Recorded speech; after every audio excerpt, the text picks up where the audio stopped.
धन्यवाद अध्यक्ष महोदय.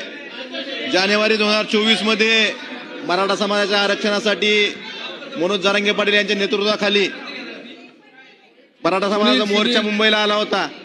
अध्यक्ष महोदय, त्यावेळेस तत्कालीन मुख्यमंत्र्यांनी त्या मोर्चाला आश्वासन देऊन तो मोर्चा नवी मुंबईहून परत पाठवला होता. अध्यक्ष महोदय, त्यावेळेस तत्कालीन मुख्यमंत्र्यांनी आश्वासन दिलं होतं की सगळे सोयराच्या अध्यादेशाची अंमलबजावणी, हैदराबाद गॅजेटची अंमलबजावणी, परंतु अध्यक्ष महोदय याबाबत शासनाकडनं आतापर्यंत कुठलीही कारवाई दिसत नाही.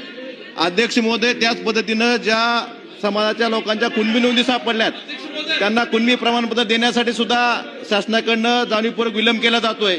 त्याच पद्धतीनं अध्यक्ष महोदय, कुणबी प्रमाणपत्राच्या वैधता प्रमाणपत्रासाठी सुद्धा जाणीवपूर्वक अडथळा शासनाकडनं काही अधिकाऱ्यांकडनं विलंब आणि अडथळा केला जातो. त्यामुळे विद्यार्थ्यांचं खूप मोठ्या प्रमाणात नुकसान होतंय. अध्यक्ष महोदय, मला औचित्याच्या मुद्द्यावर एवढंच सांगायचंय की मराठा समाजाचा परत एकदा मोर्चा आपल्या मागण्यासाठी मनोज जरांगे पाटील यांच्या नेतृत्वाखाली 29 ऑगस्टला मुंबईला येतोय. तर त्या समाजाला जी आश्वासनं सरकारच्या वतीने आधी दिली होती त्या आश्वासनाची पूर्तता करावी एवढीच विनंती औचित्याच्या मुद्द्याद्वारे मला सरकारला करायची.